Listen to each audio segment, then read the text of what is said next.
Good morning, જય શ્રી કૃષ્ણ બધાને. કેમ છો? ઘડિયાળમાં વાગી ગયા છે 6:35. તો હું નીચે કિચનમાં આવી ગઈ છું. પહેલાં હું મેથીનું પાણી પીશ. આજે થોડીક વધારે પલળી ગઈ છે પણ ચાલશે.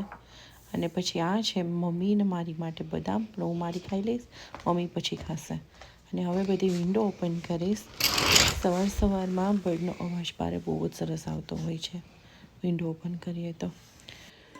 ઓકે, અને હવે આર્યનભાઈનું થોડુંક નાસ્તાનું બધું પેક કરી દઈ. પહેલાં તો પાણીની બોટલ પેક કરી દઉં છું. અને આજે ભાઈ એવું કહેતા હતા કે આજે લંચ એ બાય કરવાનો છે. તો સાંજે કહીને જ સૂતો હતો કે મમ્મા મને એપલ, પોપકોર્ન અને પાણીની બોટલ જ મારા સ્નેકમાં પેક કરજે. અને લંચ ખબર નહીં આજે શું હશે, પણ કાલે કંઈ સૂતો હતો કે લંચ હું બાય કરીશ સ્કૂલેથી. તો આર્યનભાઈની બેગ પેક રેડી થઈ ગઈ છે. ઓકે, અને હવે ચલો આપણે જઈ ભાઈને ઉઠાડી આવીએ. ત્યારે તો હજી માંડ 10-15 મિનિટે નીચે આવી રહેશે ભાઈ. ઓકે, તો હવે આર્યન જશે નીચે રેડી થવા અને હું ઉપર રેડી થઈ નીચે જાઉં છું.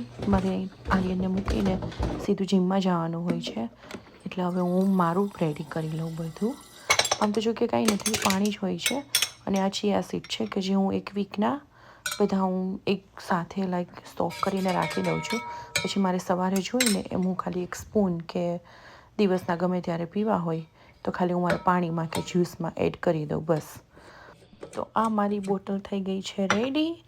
અને હવે હું આ પીવાની છું એનર્જી ડ્રિંક, જે એક્સરસાઇઝમાં જીમમાં જાવે પહેલાં હું પીને જતી હોઉં છું. એક સ્પૂન નાખીને બસ હલાવી અને અડધી કલાક પહેલાં તમારે પી લેવાની. સો હું પી લઈશ. ઓકે, 7:30 થઈ ગયા છે. આર્યનભાઈ પણ રેડી થઈ ગયા છે. હું ગાડીમાં જઈને એનું વેઇટ કરું છું. ઓકે, ભાઈ પણ આવી ગયા છે. All right, let's go. તો ભાઈને સ્કૂલે ડ્રોપ ઓફ કરી દીધા છે. અને હવે હું પહોંચી ગઈ છું જીમમાં. 8:10 થઈ છે. ચલો, all right, by guys, C you.